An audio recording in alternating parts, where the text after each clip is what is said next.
that the parts of Vita's elevators are carefully sorted and supplied in modules.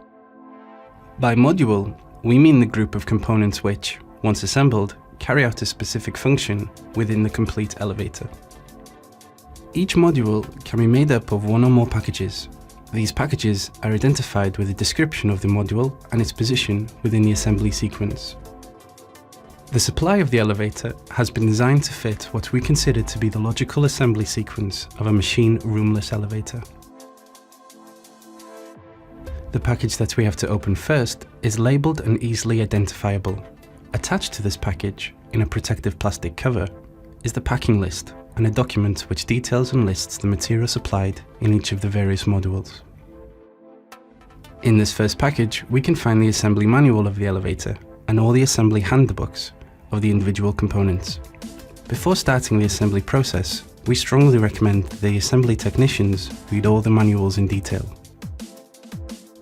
The assembly of the MRL-W line starts by checking that the conditions of the shaft, dimensions, cleanliness are satisfactory and that all the necessary material and auxiliary tools are available on site.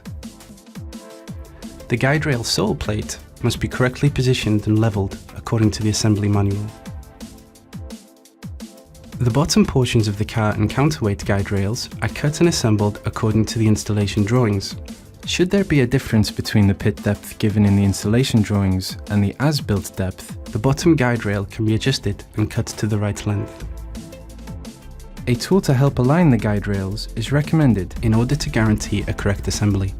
Vita can supply a guide rail alignment kit upon request. The first row of guide rail supports is assembled. Their position is detailed in the installation manual. With the help of some scaffold platforms, the successive guide rail portions, 2.5 meters or 5 meters, are assembled with their corresponding support brackets. Once the last section of the counterweight guide rail has been assembled, the topmost bracket can be fixed into place. The last portion of the car guide rail fixed to the bed plate is assembled once the machine support has been installed. Alternatively, the process of assembling the guide rails can be carried out from a temporary platform which is fixed to the guide rails that have already been mounted and lifted up through the shaft by means of a block and tackle. The machine bed plate is assembled next. A comfort kit is standard supply for 1.6 meters per second, but optional, though highly recommended, for 1 meter per second. These low-frequency metallic cushions absorb any vibrations that the system may produce. The machine is fixed to its support and is lifted and guided into position with the help of a block and tackle. It is fixed to the sheave side with the fixings provided, and once the machine is level, these fixings and the clamp can be tightened. Once the machine is in place, the penultimate guide rail support and the last section of car guide rail fixed to the bed plate can be assembled. The dead hitch point can now be assembled, followed by the overspeed governor and the slack cable control device, should it be applicable. At this point, all the mechanical elements of the elevator are assembled in the headroom.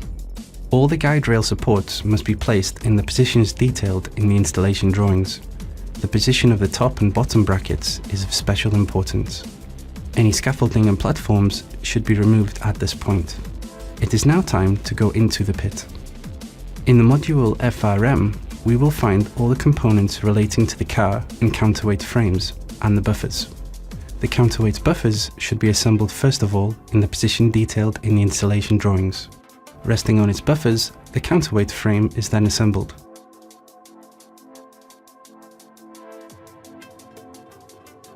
A partial loading of the counterweight should then be carried out, according to the individual assembly requirements of each elevator. The car buffers are assembled next, in the position detailed in the installation drawings. Resting on its buffers, and on the car floor, the car frame is assembled. As an optional accessory, Vita offers a temporary protection to protect the car floor whilst the assembly process is taking place. The slings are now correctly assembled and positioned within the shaft and between the guide rails, and it is time to suspend the car slings in order to assemble the traction ropes. All the necessary material is applied in the module ROP. The machine should previously have been connected to the power with the encoder cable.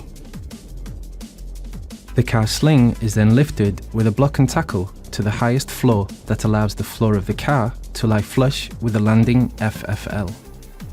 Its position is maintained by means of the car frame locking kit.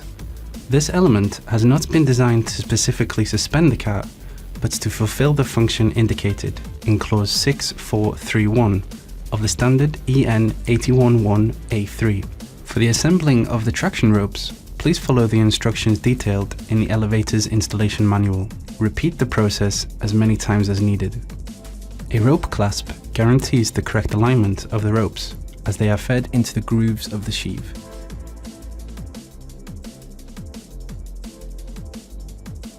The next step is the assembly of the overspeed governor, its tension weight and the cable that joins them. The fixing of the overspeed governor cable to the frame is the last stage of this subassembly. At this stage, the elevator can be used as an elevating platform with the use of an assembly operating panel. The elevator must be handled with great care during these journeys. With the help of the elevating platform, the landing doors are assembled. Before starting the assembly of the car, it is essential to mechanically block the car frame and to remove the floor protection should it have been used.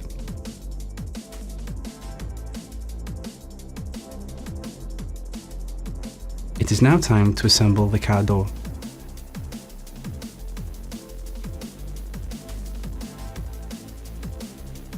The pit components can now be put into place. The counterweight screen is fixed to the guide rails, and should it be applicable, the pit ladder is fixed inside the pit. From this point onwards, the electrical elements can be assembled. The MRL-W line controller, with its plug-and-play concept, is probably one of the market's most easy and intuitive controllers to install.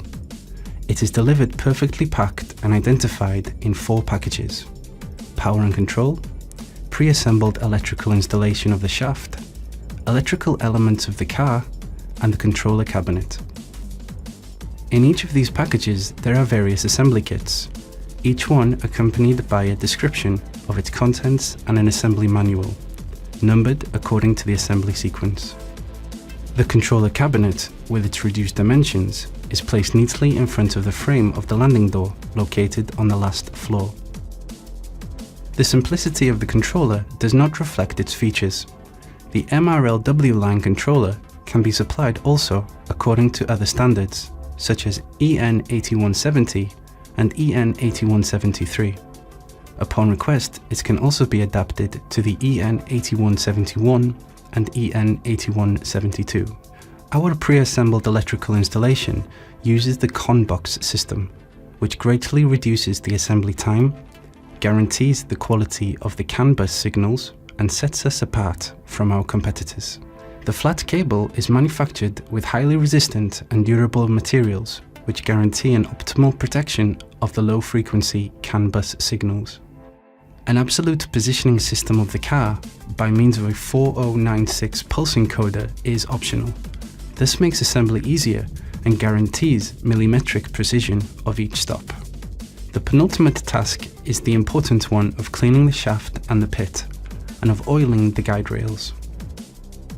Finally, before the lift can be put into service, the MRL-W line must be submitted to a series of tests, according to Annex D of the EN 811A3, in order to ensure the perfect functionality and safety of the lift. VITA supplies a specific document which guides the assembly technician through all the steps that must be carried out. VITA has been issued by IONOR a conformity certificate, confirming the implementation and maintenance of a quality assurance system for the design, manufacturing and final testing of elevators, and certifying that it complies with the requirements of Annex 1 of the Lift Directive 95/16/EC. This means that any assembly company with a quality assurance system compliant with the Annexes 12 Module E or 14 Module D of the Lift Directive 95/16/EC can put the lift into service and certify it accordingly. VITA can also supply the necessary documentation, allowing any assembly company without a quality assurance certificate the possibility of certifying the elevator through an external notified body according to Annex 6